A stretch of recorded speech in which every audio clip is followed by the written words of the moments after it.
7년부터 술과 약을 함께 먹어야 잠을 잘 자야 될 정도로 좀 심각한 좀 불면증에 시달리셨고요. 그리고 이제 지금 보시면은 뭐 하루에 신경정신과 약을 하루에 한 15알 먹을 정도로 굉장히 심한 어떤 정신적인 문제도 있으신 것 같이 보여지네요.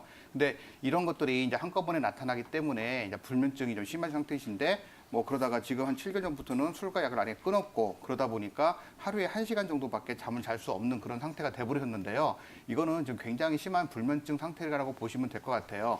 일단은 이제 불면증이라 보통 할 때 우리가 그냥 단순하게 잠을 못 자는 것을 그냥 불면증이라고 생각하기 쉬운데 사실 불면증이라고 하는 것은 잠잘 조건이 완전히 완벽하게 갖추어졌는데도 불구하고 잠을 못 자는 걸 말합니다. 예를 들어서 지금 굉장히 날씨가 덥잖아요. 이렇게 더울 때는 아무리 몸에 문제가 없다고 하더라도 그 더위 때문에 잠을 못 자게 되는 거죠. 이런 것들은 이제 불면증이라고 하는 병명이 되지 못하는데 만약에 덥지도 않고 기후도 적당하고 뭐 불빛 같은 것도 없고 그리고 몸에 병도 없고 그런데 잠을 못 자는 경우에 불면증이라고 보실 수가 있습니다. 이분 같은 경우는 지금 여러 가지 원인을 본다고 하면은 뭐 약간 알코올 의존성이 그것도 갖고 있으시고 그리고 또 정신과적 문제가 있기 때문에 불면증이 발생된 것으로 보여지는데요. 일단 그런 불면증이 생긴 상태에서 지금 그 약을 끊으셨기 때문에 좀 불면증이 계속 좀 지속되고 있는 상황이시기 때문에 어떤 그런 상황을 좀 잘 살펴보시고 좀 대처를 하셔야 될 것 같습니다. 네, 아무래도 불면증 상황이 지속되고 있는 만큼 하루빨리 치료를 받으실 필요가 있을 것 같은데요. 그렇다면 원장님, 이런 불면증들이 나타나는 이유가 있잖아요. 어떤 것들이 있을까요? 네, 불면증을 발생시키는 원인은 되게 다양합니다. 가장 대표적인 게 뭐가 있냐면은 기호식품 같은 거나 약품이에요. 이 기호식품과 약물 같은 경우에는 수면 문제를 뭐 악화시킨다든지 뭐 불면증을 뭐 유발할 수가 있는데요. 대표적인 기호식품으로는 다 아시는 카페인 같은 것들이 많이 들어있는 뭐 커피나 홍차 뭐 그런 것들이 있고요. 그리고 뭐 초콜릿 같은 거라든지 콜라, 담배 같은 것도 불면을 일으킬 수가 있습니다. 그리고 좀 밤에 보통 음주를 많이 하시는데 밤에 음주를 하시게 되면은 중간에 자꾸 잠에서 깨게 되기 때문에 좀 불면을 또 유발할 수 있는 경우도 있습니다. 또 약 같은 경우는 저 의외로 불면증을 많이 유발할 수가 있는데요. 대표적인 약으로서는 예서 항암제 같은 거라든지 갑상선 치료제 그리고 항경련제 그리고 항우울제 등 같은 것들이 불면증을 유발할 수가 있습니다.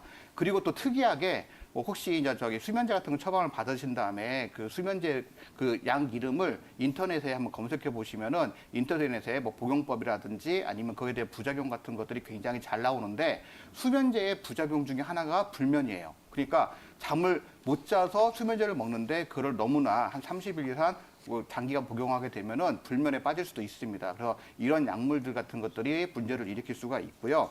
자, 그 다음에 또 이제 그 불면을 일으킬 수 있는 게 뭐냐면은 요즘에 층간소음 같은 것이 굉장히 심하잖아요. 만약에 밤중에 위에서 막 애들이 막 뛰어다닌다든지 아니면은 뭐 싸운다든지 그래서 그런 소리가 내려오게 되면은 아무래도 잠을 이루기가 쉽지 않겠죠. 또한 그 불빛 같은 것들이 이제 바깥쪽에서 좀 강하게 비친다든지 요즘은 이렇게 밤에도 불을 많이 켜놓는 가게들이 많기 때문에 그런 불빛 같은 것들이 오른다든지 아니면은 지금처럼 날씨가 너무 덥다든지 그런 것들도 좀 불면을 유발할 수 있는데 이런 요인들을 합쳐서 환경적 요인이라고 합니다.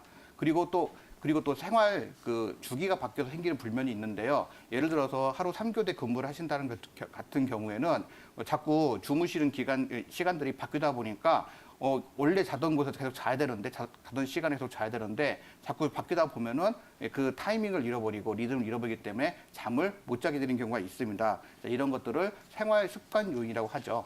근데 이런 요인들 같은 경우는 뚜렷한 외부 요인이 있기 때문에 이 요인만 제거를 해주면은 불면증이 없어집니다. 그렇기 때문에 이거는 치료의 대상이 되지 않고 그냥 그 생활 습관이라든지 환경 같은 것만 개선시켜주면 되는데요.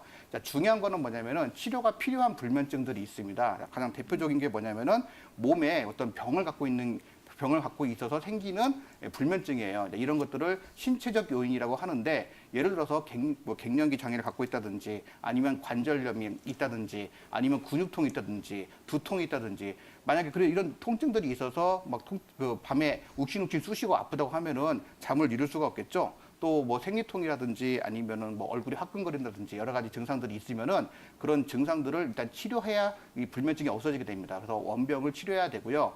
그 다음에 정신적으로 이제 문제가 있을 때도 잠이 좀 들기 힘든데 시청자님들 같은 경우도 어떤 고민이 있다든지 아니면 스트레스를 강하게 받다든지 누가 미우면은 밤에 잠이 들기 힘들잖아요. 예, 이런 것들을 심리적 요인이라고 합니다. 특히 이제 우울증을 갖고 계시는 경우에 잠이 들기 힘든데 지금 시청자님 같은 경우에는 좀 우울증이라든지 그런 정신과적 질환과 굉장히 밀접하게 관련이 되었다고 볼 수가 있겠습니다. 한방에서는 이런 불면증 어떤 부분의 문제로 바라보고 있나요? 네, 한의학에서는 오장육부가 다 문제가 있으면 불면증이 발생할 수 있다고 봅니다. 그러니까 예를 들어서 뭐 간이 안 좋다고 하거나 아니면 심장이 안 좋다고 하거나 그 어떤 문제가 있을 때 모든 문제로 인해서 불면증이 발생할 수가 있는데 특히 이 오장 중에서 이 불면과 가장 관련이 있는 장기는 심이라고 보시면 될 것 같아요. 한의학에서는 이제 심이 심장신이라고 해갖고 정신을 이렇게 주재해주는 장기로 보고 있거든요. 그렇기 때문에 심장에 문제가 생기면은 정신적, 즉 우리가 잠잠을 잔다고 하는 것도 일종의 신경적인 문제잖아요. 그런 것들에 영향을 미쳐서 불면이 발생할 수가 있습니다. 자, 예를 들어서 우리가 과식을 한다든지 그래갖고 소화가 잘 안 되면은 잠이 잘 안 오죠.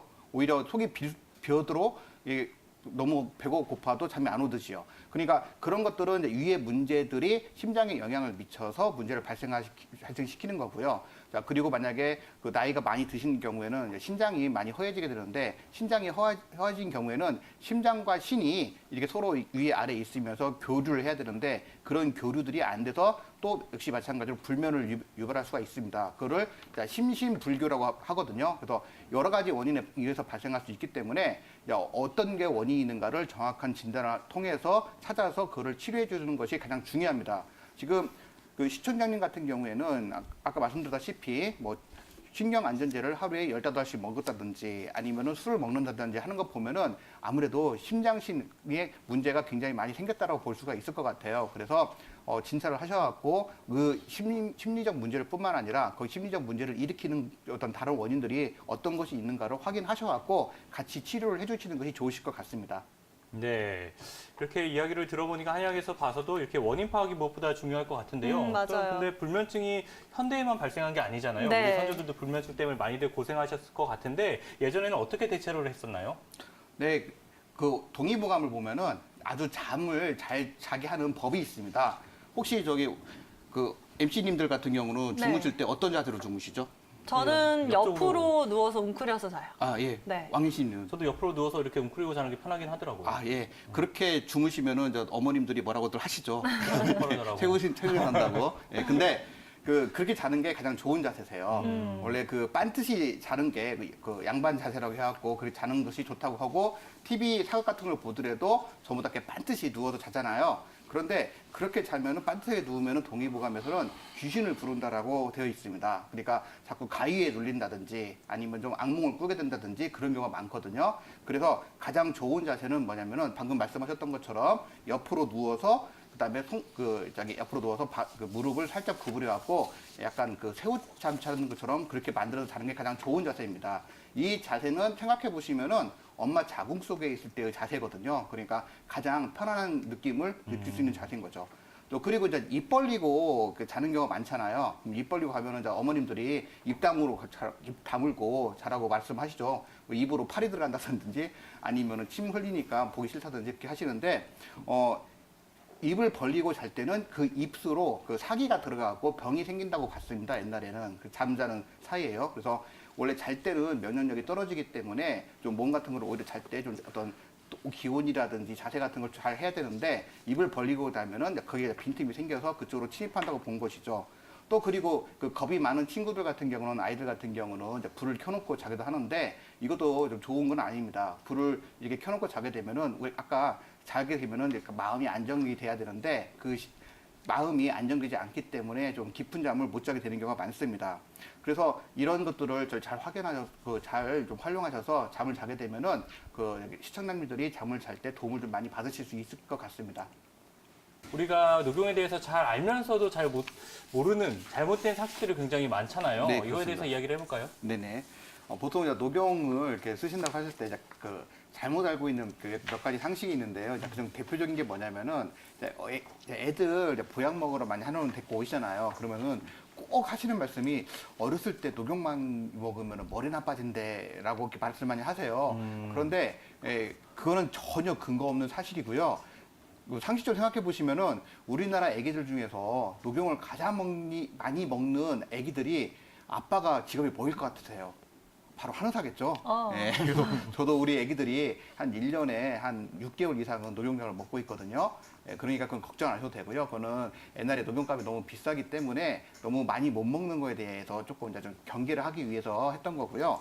두 번째로 이제 그 녹용 같은 걸 보실 때 좀 가끔 가다가 그 생녹용 같은 거를 피가 뚝뚝 떨어지는 생녹용을 그대로 가지고 한의원에 오셔갖고 이거를 좀 써달라고 하시는 경우가 있는데, 물론 이제 갖고 계신 경우에 저는 이렇게 써드리기는 하지만 꼭 말씀드리는 게 뭐냐면은 생녹용은 약으로 절대 사지 마시라고 말씀을 드려요. 왜냐면은 저희들이 녹용을 가공을 할 때 녹용을 잘라서 그대로 말리는 게 아니라 녹용을 옛날에 이제 술이죠. 술에 담궈서 이 피를 다 뺍니다. 완전히 몇 번에 걸쳐서 그 피를 다 제거하고, 그리고 그거를 말리고, 그리고 그 겉에 있는 그 털들을 다 태워서 제거한 다음에 약을 쓰는 거거든요.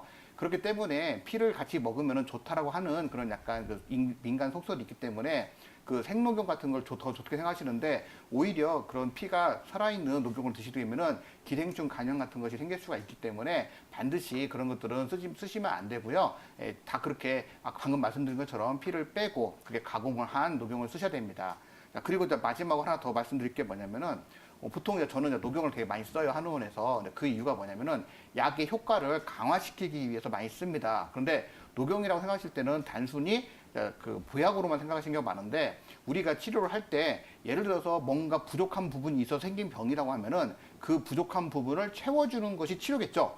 녹용은 그런 것들을 보강해주는 약이기 때문에 녹용 넣는다고 해서 무조건 보약 이렇게 생각하시면 안 되고요. 몸에 있는 부족한 부분을 빨리 메꿔줘서 치료 효과를 높여주는 약 이렇게 생각하시면 더 좋을 것 같습니다. 그리고 이제 마지막으로 보실 수 있는 게, 녹용 먹으면 이제 살찔까봐 걱정을 많이 하시잖아요. 저도 오늘 저기 세 분이나 저기 약 지으면서 절대로 살찌시면 안 된다고 특히 어머님들이 많이 말씀하시는데, 녹용 그 자체가 살을 찌는 게 하는 게 아니라 그 녹용에 넣는 어떤 그 기본 처방이 원래 살을 찌게 만드는 겁니다. 그렇기 때문에 기본 처방을 어떤 걸로 하냐에 따라서 살이 찌냐 안 찌냐가 결정되는 거거든요. 절대 녹용 많이 먹는다고 살찌는 건 아니시니까 안심하셔서 드셔도 되고요. 녹용은 다다익선이에요. 많이 복용하실수록 좋으니까 많이 될 수 있으면 약을 드실 때는 녹용량을 드시는 게 좋습니다.